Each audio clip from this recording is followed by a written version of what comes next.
Hey everybody, I'm Dane Sanders, and I want to welcome you to Fast Track Coaching.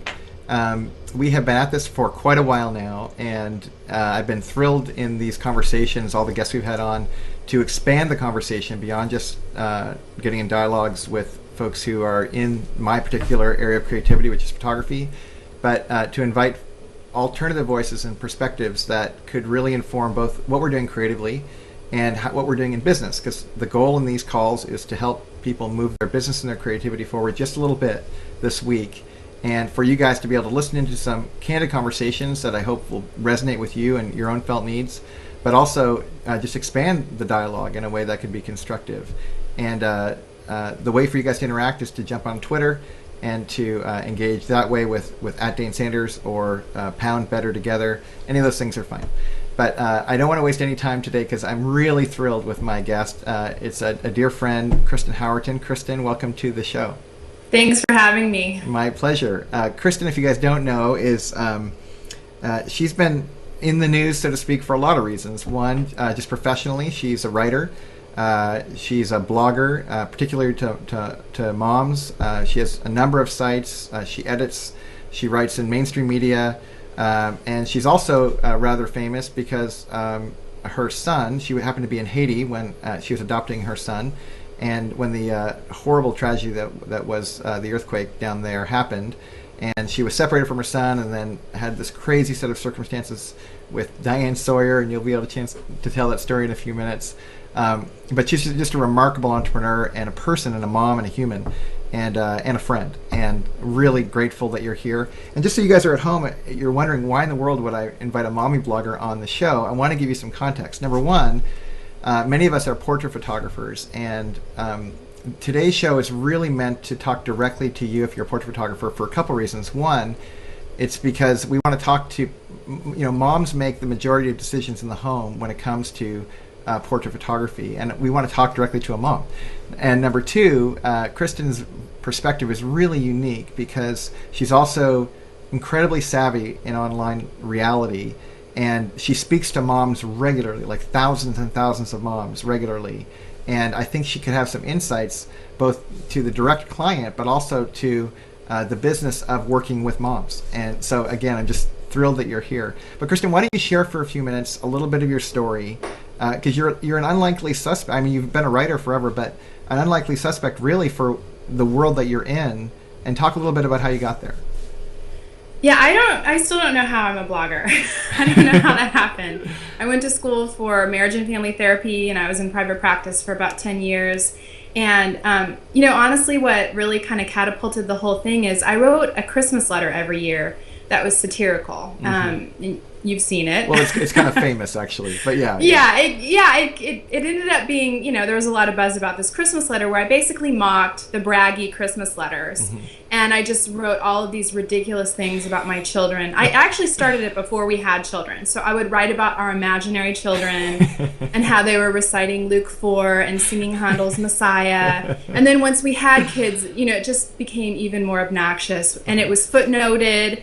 And people found it really funny, and people started emailing saying, hey, can I get an extra because my mom wants to get it now, or, right. When's the Christmas letter coming out? And then people started saying, why don't you write? Why aren't you a writer? And I was like, I'm not a writer. That's just like a one-time, once-a-year thing. I don't write.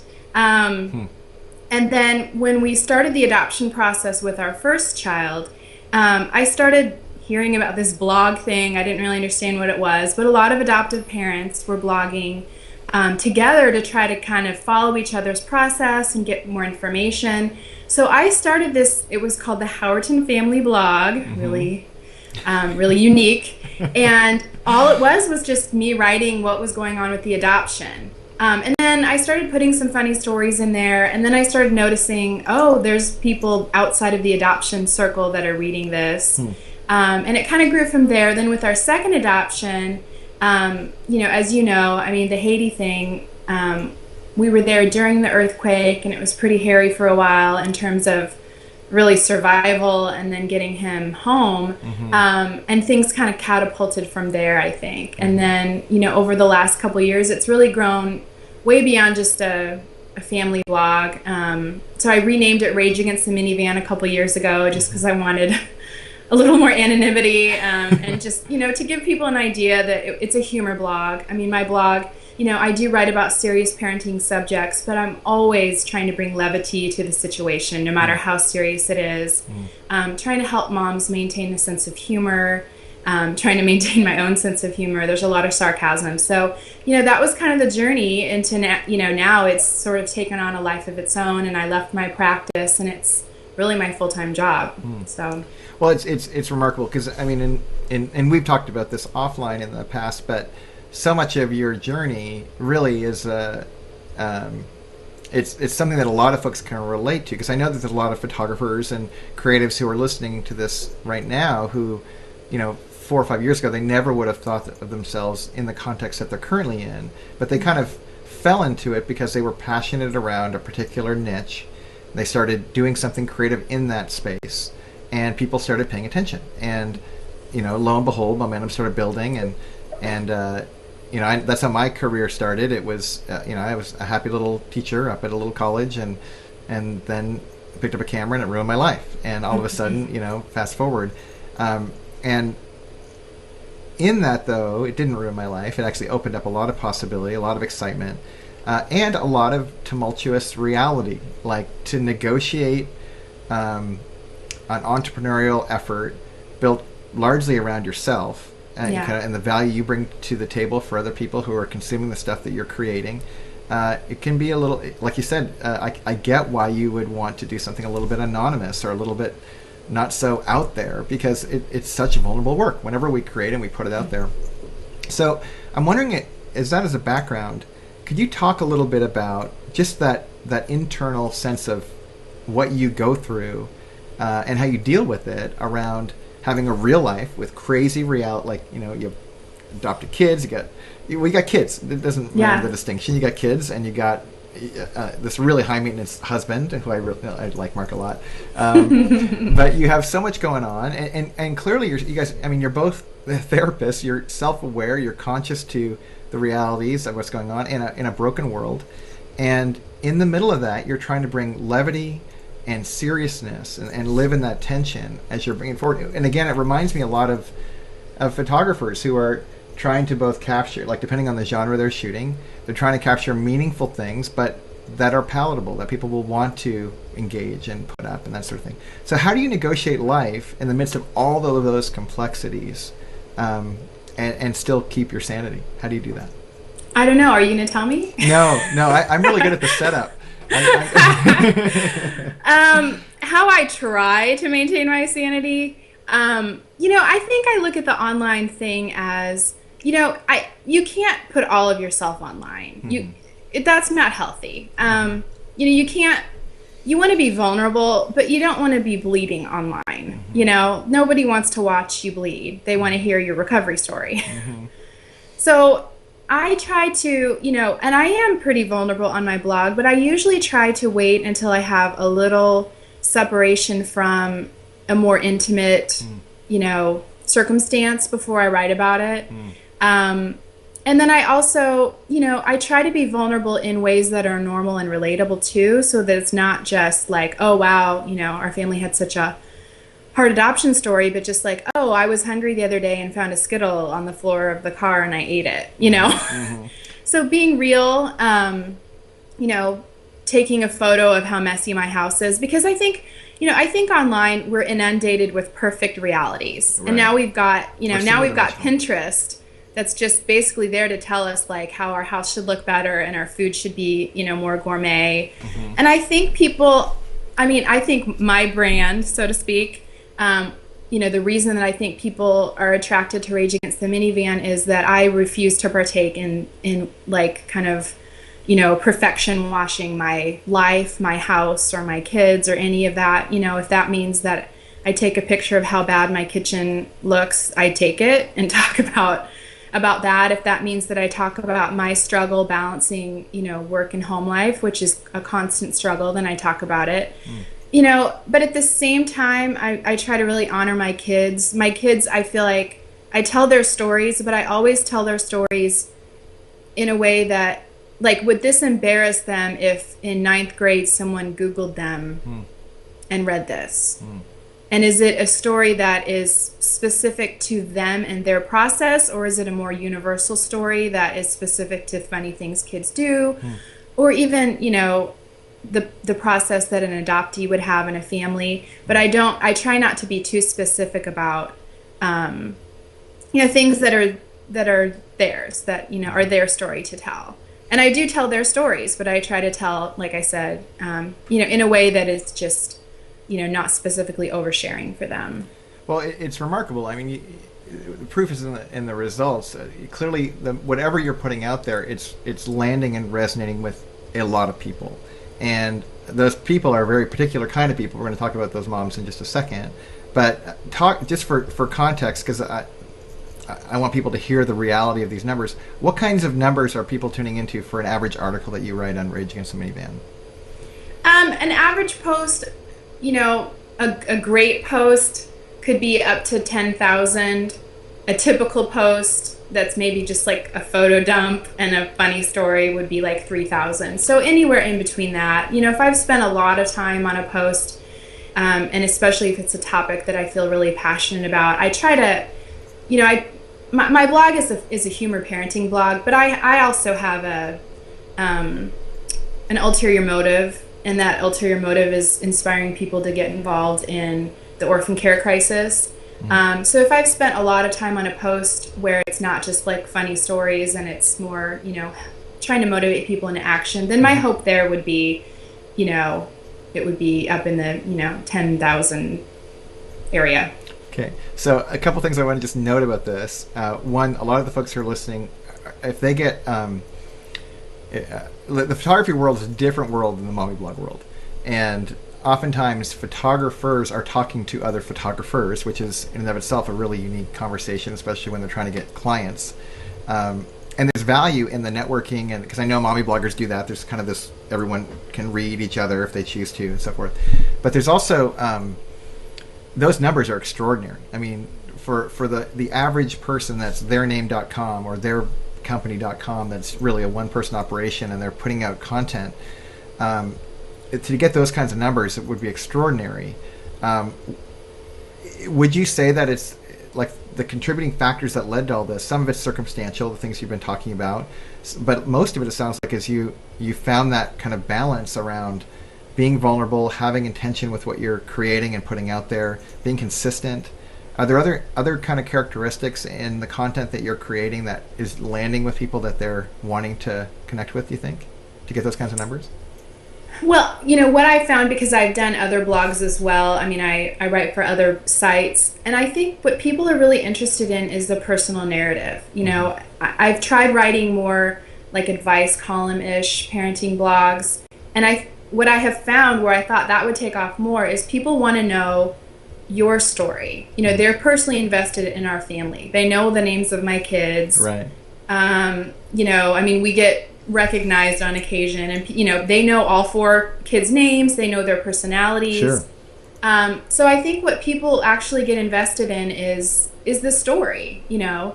I don't think it's necessarily as much about, you know, that I have this great skill at writing per se, or, you know, or that I have the perfectly designed website. I really think it's more about they want to know the story. Mm-hmm.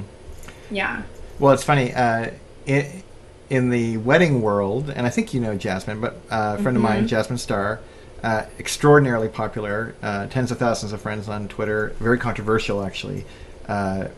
She's not really controversial, but people make her out to be controversial because she builds a narrative that a lot of folks are drawn into, and it's that context that, you know, it enrolls people into the idea of her, the brand of her. And I think a lot of folks are a little scared in our industry to be vulnerable like that, to tell those, not vulnerable like telling the story, but more like that the industry will get upset with them if they were to be to have a narrative that could be that compelling and interesting, that's distinct from the craft that we do, which happens to be photography. So if you're not telling how to use Lightroom or you know, how to get a certain look or putting out your portfolio all the time, then somehow you're not playing by the rules. And what I'm hearing you say, if I'm hearing you right, is there's something about the internet as a medium that is prone to really reward narrative and storytelling as a context to still, I mean, clearly you're still writing clever stuff and people are connected to it as a writer, but they're doing it in the context of that narrative. Is that what you're saying? Oh yeah, I think people want to know you. You know, they want to know who you are and what makes you tick. I mean, I think about your website where you had the video and you shared. I mean, I've seen that video, 2 or 3 times, but I totally recall what you said specifically about your dad and about how you wanted photos. Like that, I remember that so well. And what Jasmine does. I mean. I think she just put out a magazine where she kind of tells behind the scenes stuff. Right. Like, I don't know her. I don't need a new photographer, but I actually want to buy it just because I want to read it. I'm kind of curious. I mean, we're all curious about human nature. We all are. That's why we watch reality TV.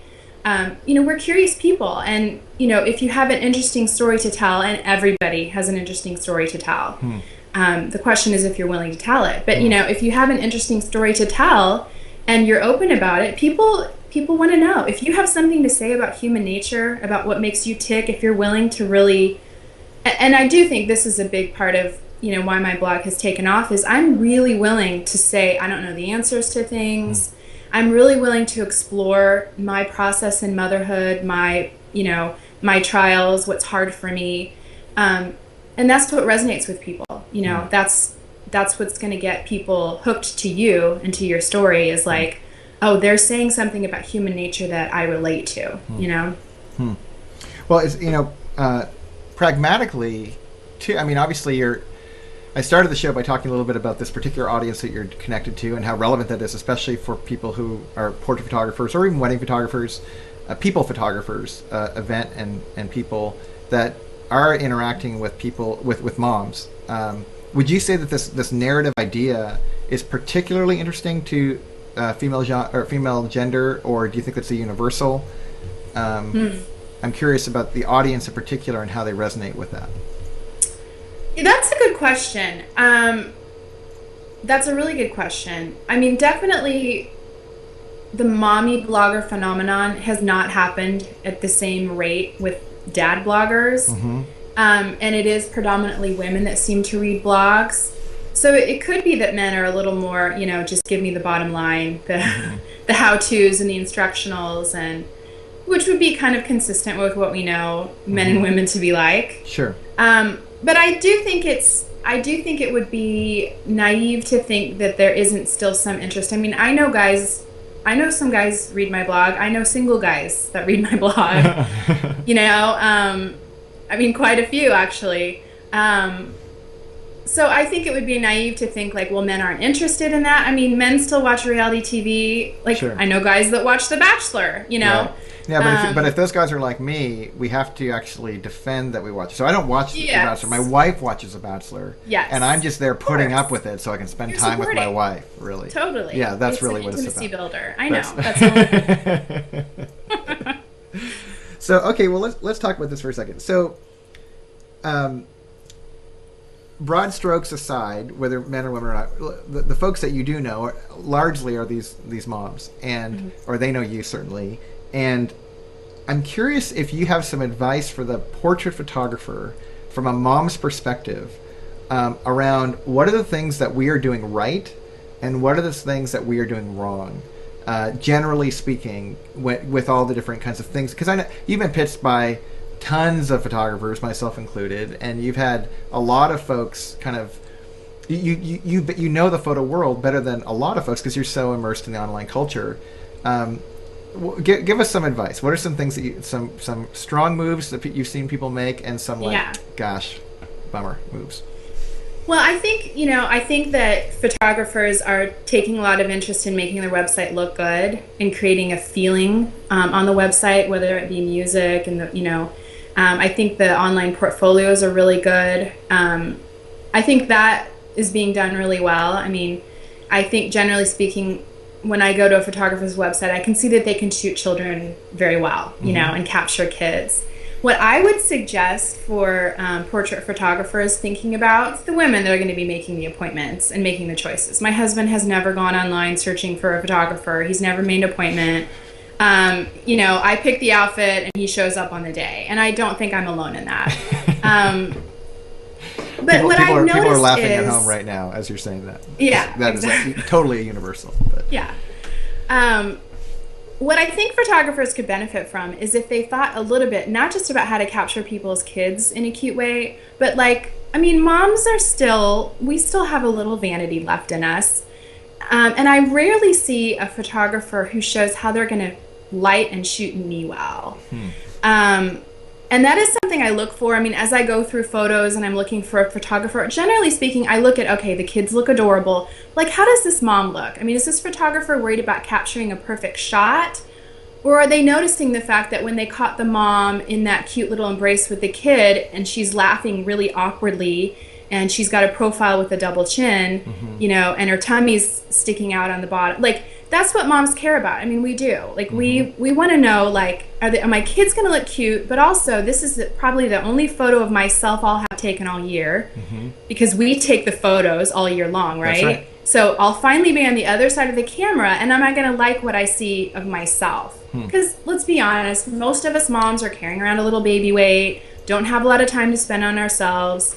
You know, especially if we have small kids. And I think photographers would do well to think a little bit more about how they can impress upon a mom, I can make you look great. You know, whether that be, you know, even little instructionals like how great lighting can make you look 10 years younger, or what you can wear for your, you know, for your photo session so that you look 10 pounds lighter, or, you know, I mean, those little vanity things would hook. Do you think being that direct, because it's interesting too, because, you know, as a guy who photographs families, that could be a challenge for me to mention anything. Like, I'm not allowed to use the word weight in a conversation with a woman. That would just, like, I'm like, all of a sudden that seems awkward. I can see women doing that pretty well. Yes. But even that, I'm not sure I could do it on a blog. But maybe they could. I don't know. But maybe you just say like slimming outfit ideas. Okay. You know, maybe that's what it looks like. Okay. Or maybe you show, I mean, what I would be really interested to see is on a photo blog, 2 photos taken of the same mom in the same location, but show how you've made her face brighten up. Because you know how you do it. Sure. So I can see, like, oh, wow, like, this photographer's thinking about how, like, he's going to make me look even better. That's you know right. what I'm saying? Yeah. What about, so I don't know. What about the mom who's like, okay, so this is another dynamic that I come across quite a bit, is the moms will drive the conversation towards, like, it's all about the kids, all about the kids. In fact, let's just put the kids in the holiday card. I only want to be on the card. I don't want a picture of me. But they're not entirely being forthcoming, because when we go through with the pictures, a picture is either good or bad depending on how they look relative. I mean, my wife says all the time, Tammy will say, like, if mama looks good, everyone looks good. You know, exactly. You can work it out. Yeah. And so what you're saying totally resonates, but sometimes there's this resistance on the part of the mom when I draw attention to the mom. So should I just disregard that data and go and pay attention to the mom anyways? I think if you, again, you don't say it probably in person, but you have it on the website so they can see it themselves. That's great. Because they don't want, you're right. They don't want to admit that they want to look good in the picture, you know? Right. But they do. Well, I mean, your wife is so right. They totally want to look good. Yeah. Well, let's flip the corner for a second and talk about moms. And again, I get how kind of, like, unhuman and uncool it is to talk about people as consumers, because I respect people. And I also respect entrepreneurs trying to figure this thing out in a way that is efficient and makes more sense and helps the client better. So in looking at moms specifically as folks who are buying a service or buying a product, what are some things that you think that photographers might make up in their head is true about moms buying stuff versus what is really going through a mom's mind when they're buying stuff? And I know that's a crazy question because I'm asking you to speak for all women. But so with all the qualifiers, you don't even have to say them. I know there's a bunch of qualifiers you could give, but just your take as a mom and the moms you've interacted with. Well, I think you just articulated one, which is it's just about the kids. I just want to capture the kids. You know, I think usually moms want to get a picture of themselves with their kids too, because really, I mean, most of us throughout the year have captured a couple good shots of our own children, right? Excellent. What else do you like? Like when you've had photographers, I'm a little bit hesitant here because some of the photographers who you've worked with, they're known quantities because they've been on your blog and that sort of thing. So not those ones, but the other ones. Yeah, the other ones. There's been a lot. Has anyone ever like just kind of gaffed or like just kind of, gosh, they're just leading with the wrong tune here when it comes to what the values are for the client versus, because I like part of this is a leading question because I know I've run into situations where, gosh, I think that what I should have done is gone to really connect with a client in a certain moment, and I went for the sale. And in another moment, I went for the sale, or I went for the connection, and I should have went for the sale. Like there's there's a dance to this whole process of selling wall art and selling photography in general. Yeah. All the way down to the dynamic of selling digital files versus selling something on a wall. Any feedback on any of that? Well, I'll give you feedback, but I know it'll disagree probably with your model. Right. But when for me, and I'm, a digital mom, so to speak, for me, if I can't get those digital files in my dirty little hands, it's a deal breaker, for sure. Well, I want to talk about this candidly with you because yes. What do you do with them? And you're you're a user. Like you know what to do with digital files. But what do you actually do with those files? Well, here's the thing. There's a couple things. First of all, I'm not super organized in my home, and I've tried to go as paperless as possible. Okay. So I don't like that anxiety of like, if I only have the prints and there's a fire, or more realistically, I lose them in the garage. Okay. Which would happen. I just want to know I have the backup. Like, that's big for me. That's security. So it's really about security. Yeah, that's part of it. Okay. That's on the one hand. Okay. On the other hand, I want, if I got this decent picture that we're talking about from the photographer. Not decent. If I took it, it was awesome. It was like, of course. Yeah. I want it to be my Facebook profile picture. Yep. I want it to be my Twitter profile picture. Yep. I want to brag on those pictures all over Facebook. I want to put them all over, all of them, all the family photos. I want them on Facebook. I want to be able to, if we have a birthday party and I want to send out a thank you card with a picture of that kid on it, I want to have that digital file so I can go on Shutterfly and make that thank you card. But I'm a digital mom. I mean, so the way that I use it may not be the same as everybody else, but like the photos that we got done last year, I can't even tell you how many times I used them over the year. Sure. For birthday invites, for everything. And then, of course, they're plastered all over my blog header and down the side. So that's important for me too. But so yeah, I mean, for sure, I like to have those photos so that I can use them all the time. Did you print many of those for your wall anywhere? No, I don't print photos. I don't. Well, okay, let me back up. Another reason I want the digital files is because I also like to make on Shutterfly little photo books for all of the relatives. So I can go on Shutterfly for $15 if I have the digital files. Grandma's getting a gorgeous photo book. Grandpa, great grandma, Aunt Kay. Everybody's getting a pretty photo book, that I can make on Shutterfly for not a lot of money. Right. And then I can make ornaments. It just provides all these different options. But personally, I don't print very much. I do, and that's another reason why I like the digital files, is knowing myself. 2 years later, I'll finally get to that photo book, Right. And that's when the decision making will happen. But I'm horrible at printing. I mean, I haven't printed any of our family photos, actually, none. So hypothetically, if someone could wave a magic wand where, and by the way, I'm not pitching Kristen on a sales pitch right now, but this is so resourceful because this is the conversation, whether it's being had or not had, people are thinking about all the time. And honestly, so many new photographers happen to be women right now. They're really perplexed because they have the perspective you're experiencing as a mom. Yeah. And then they take that hat off and they put their business hat on and they're like, oh my gosh, I can't give the digital files away because I'm going to get beat up by all the photographers and it doesn't make any sense. And my interest is actually to go, okay, we might be in a new era where the old model doesn't totally work anymore, but I want to get really clear on what are the real interests here, because if some of the interests that I heard you talk about is security, and security, I think, honestly, I don't know that there's a lot of folks who don't have any of their hard drives backed up at home. they're just waiting for a hard drive fail when they're going to lose all their stuff anyways. I'm more secure than they are. So assuming I could have it all backed up and it's all safe and sound, and they can get it whenever they want it. Number one. Number two, if I could provide free or low cost solutions for the little photo brag book thing, or to get it on Facebook, or like even if I just create an album of all the images and we're friends on Facebook and we tag and friends of friends can see them, you put all those things and you can use it as your profile picture and all that stuff. You get all the benefits of it, but I also get the benefit of now I'm getting extended connections to friends of friends.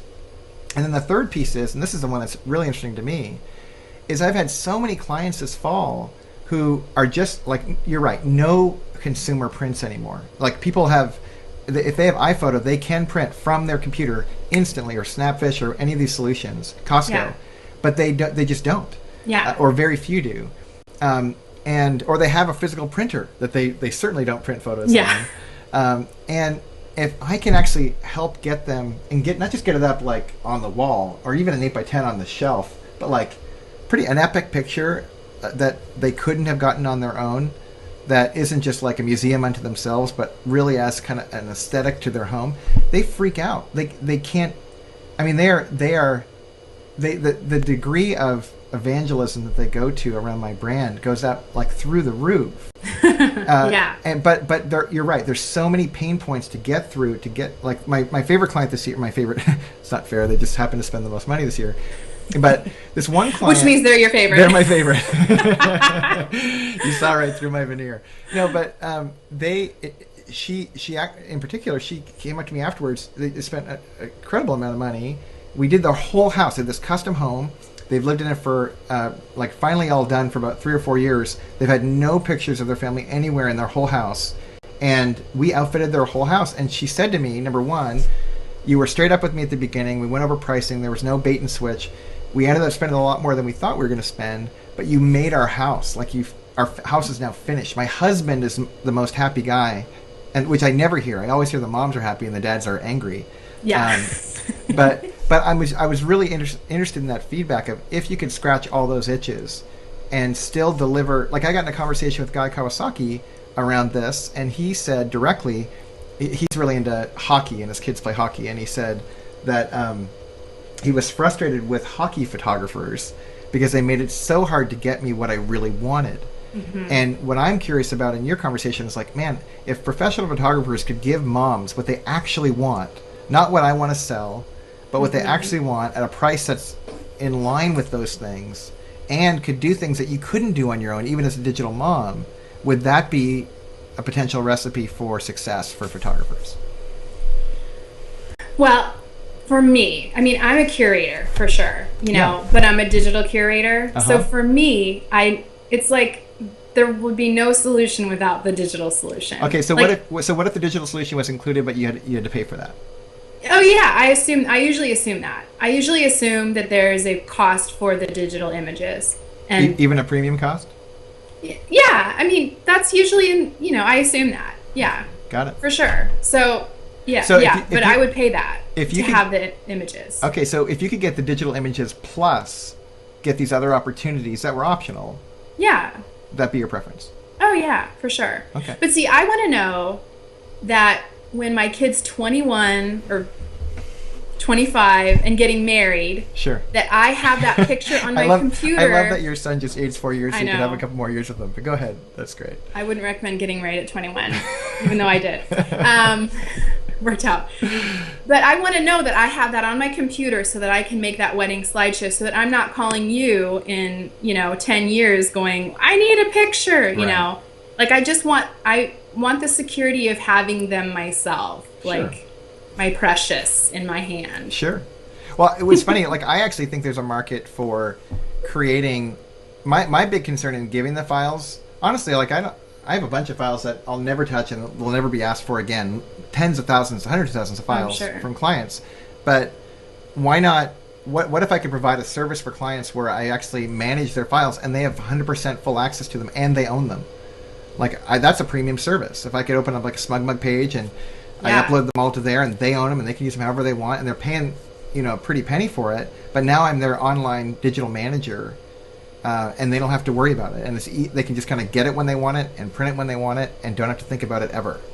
Mm-hmm. Part of me thinks there's something in those kinds of solutions that are value add that could be interesting. There could be, but I will say for you want me, control. I think it's control. Totally, yeah. For me, I want the CD and I want the JPEGs on my computer. Do they make CDs still? That's really cool. Or yeah. I'm being playful. You know what I mean? Like I do, and however honestly, it comes to me, I want those in a file on my computer. That makes me feel safe and happy. Yeah, I love it. And I love I love your candor, because there's that is what is going on for folks, and yeah, I'm sure. And it's an evolving conversation, because like it wasn't too long ago where people didn't want to ever meet anybody online to go on a date, and now things have changed, and I suspect things are going to continue to change in this conversation. Yeah. But I do think that paying close attention to what is the real agenda, the real interests, both as an entrepreneur, but also the folks that I'm engaging, and meeting them where they're at and helping them get what they really want, and still having a viable business. Because the flip side of it is what's defaulting, and I know you hear this all the time, is photographers are at home, and I know mommy blog, everybody who's online has this experience. They feel insecure in the comfort of their own home, where they're talking to a computer in a room where no one is but themselves, and it's like, gosh, is anyone going to tune in? Is anyone going to appreciate what I'm creating? And then the market pressures of, just give it away for free, or give it away for a low price point, or just give them a disc for $50, $100, whatever. Honestly, I do the math on taking someone's picture, and for me to take someone's picture, period, it's a 5-hour commitment minimum. Yeah. So, you do the math on that pretty quickly. If I'm just giving away the file, I'm paying people to take their picture, which is what most, I would really argue, greater than 50% of the entire photo industry does. So to get clear on how do we provide value in a way that translates for the actual end user, seems like an important riddle to crack. Well, and in that vein, I mean, I think photographers and bloggers are dealing with the same thing, because, and we talked about this the other day, if you're a creative, you can always be undersold. There's always going to be a photographer that will do the job cheaper than you. There's always going to be a writer that does the job cheaper than me. And then you get into the situation where you're trying to show that there's a value to what you're doing, that the art that you have to give is better than, with this new person who said, well, I'll take your pictures for $150 and then I'll give you the CD, you know? Yep. Then you're having to show why you have more value than that person.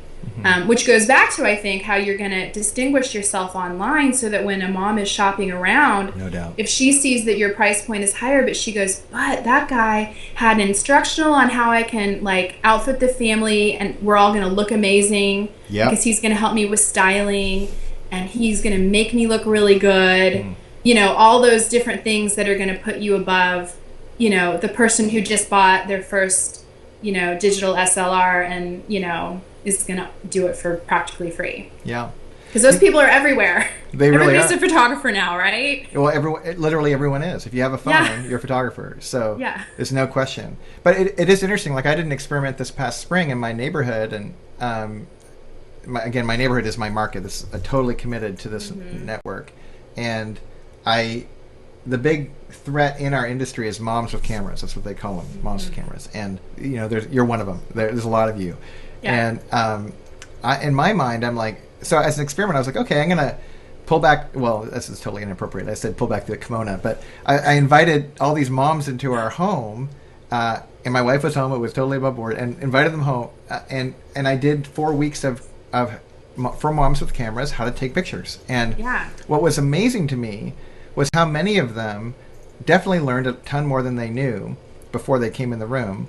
They all got to see my work, because that was all my examples as I was teaching them. But a big chunk of them hired me, but whether to take their picture because they could actually be in it, or to teach them more about photography and take their picture. And I was amazed at how much that high touch value really created a ton for these people, not too dissimilarly to the way you've described in your writing, like by being vulnerable, that there's a sense in which you're adding more to the conversation than clever copy in a comedy blog. Like that does breed a connection that isn't commonly available. And it seems like there's such an opportunity for that, whether it is kind of doing the lesson thing or whatever, because then people still discover, it's actually hard to write, or it's hard to take a picture, and maybe we'll trust the experts, because as their knowledge increases, they let that go. Oh, absolutely. And I think when people learn that, like, there's a perception of, like, this is really easy, you just get a nice camera and you shoot it. Totally. And the more information you give people, the more they will understand, like, oh, there's more to this than just, taking a picture with a nice camera. I can't actually do this just because I have a nice camera in my hand. That's right. And then to understand the editing process too, which I think a lot of people don't understand, is like, after you've taken the pictures, that's not the end. Like, you're going to go back in and go do something with it. Yeah. Totally. Well, any final words of advice for the entrepreneur, photographer, and really kind of any creative out there? Because again, you have such great broad context. Knowing what you know now, if you're going to start out, it could be as a writer, it could be in any category, but with an online presence, how would you spend your first 90 days in the online world? Well, I'll tell you. I think every photographer should be looking at Pinterest. Pinterest is exploding. It's the new Twitter. It's a visual Twitter, basically, where people are sharing photos. And I think if I were starting out in the photography or any kind of a lifestyle visual field, work Twitter and work Pinterest, and start putting your images up on Pinterest, because people are constantly tagging good family photos as inspiration for, like, let's say, and I did it too. I'm on Pinterest. As much as I mock it, I'm on there all the time. But so for my family photos, I started searching like hashtag holiday family photos, and I pinned a ton of photographers' work on Pinterest to show my photographer. Look at this pose. I like the way this looks. Look at this wash that this photographer used, or this coloring. But then I also noticed what some really savvy photographers were doing on Pinterest is they were putting out, here's a list of 6 outfits, 4 kids outfits, 2 parent outfits, all from Old Navy, all for under $200 that would look awesome in a family Christmas photo. Brilliant. That kind of stuff got passed around between moms like you wouldn't believe. Like, my whole feed was that stuff, like outfits that photographers suggested. And then when that's just driving traffic to your site, because when I see that, I go, well, who's that photographer? Are they local? I'm so interested. And I go back to that photographer's site. So the posing, any kind of visual story that you can tell on Pinterest, but even like I was telling you before, to do a little side-by-side photo of like the difference that lighting can make, or how to dress to slim your figure for family photos. That kind of stuff moms are going to share over and over and over again on Pinterest and on Twitter. And then I think it's really wise for photographers to have a really good Facebook page, and that's the way that they deliver the first proofs to the client. Because if the client likes their photos on Facebook, and obviously you're going to watermark it or whatever you do, sure, but if it's put out on Facebook first, that's where the client will share it on Facebook, and then they're sharing a photo from your fan page instead of a photo from their digital hard drive. Right. Right. Which is a big advantage, because then again, people are going to click back and go, oh, who's this photographer? Right. Let me look at their fan page. This is so cute. These pictures are so great. So then you're just exponentially, with your clients, you're using their social media connections to build your own social media connections. And I would highly recommend that people starting out take photos at a reduced rate for people that have a big social media following, because that's going to really grow their audience. So if you take a great photo of somebody with 3,000 Facebook friends and half of them live in your area, you just put your name out there for so many people. Right. Right. And I'm sure you've seen that happen with, you have tens of thousands of followers. People have had the opportunity to take your photo. They've gotten some good leads. Yeah. Like their whole career. I wouldn't say that, but yeah, for sure. Like this Christmas, I'm seeing people that I know read my blog, getting their family portraits done by the photographer I used last Christmas. Right. For sure. Yeah. I think any creative is going to do well to make friends with the social media leaders in their community. even if it's at cost to you. I mean, Sure. this is a totally different field, but like I know a hairdresser who will basically give a haircut for free to any blogger, and she's built an entire business from doing that. Wow. She has an entire clientele from giving away free haircuts to bloggers, because then they blog about their haircut and people go, oh, that's super cute, and then they go over there.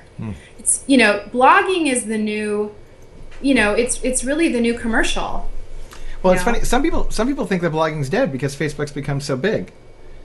Well, I shouldn't say blogging, social media in general, you know. So, you know, you find the people that have a lot of followers on Facebook, a lot of followers on Twitter, a lot of followers on Pinterest, and you get them to put your content out there for you. Yeah, that makes sense. But I don't think blogging's dead. I don't. I think it's changing. I do too. I don't think it's changing. I mean, I think it's actually about to emerge again in a whole new way. But I love it. So if people want to track you down, it's at Kristen Howerton, KristenHowerton. Yes. Kristen Howerton, and rageagainsttheminivan.com. Yeah. And the big new project is shepost.com, right? Mm-hmm. Which is it's kind of a consortium of a bunch of great writers in that space. Is that correct? Shepost is like the Us Weekly for bloggers. So we cover everything that bloggers are doing. So it's kind of an industry news magazine. So if you're a blogger, or even if you are a photographer and want to learn more about social media, it's a great kind of informational site. That's great. Yeah. Well, Kristen, thank you so much for being on the show. I'm a fan in real life and in virtual life, and all that you guys have done. And by the way, a lot of our viewers actually are connected to adoption, and not just domestic adoption, but international adoption. It's just come up a lot in different conversations, and even when you guys were going through all that craziness down in Haiti, there was a lot of this crew who were big fans of yours, and awesome. so glad to see how this thing has gone to today, and just to see your family flourish the way it has, and it's awesome. So keep doing what you're doing, and thanks again for being here.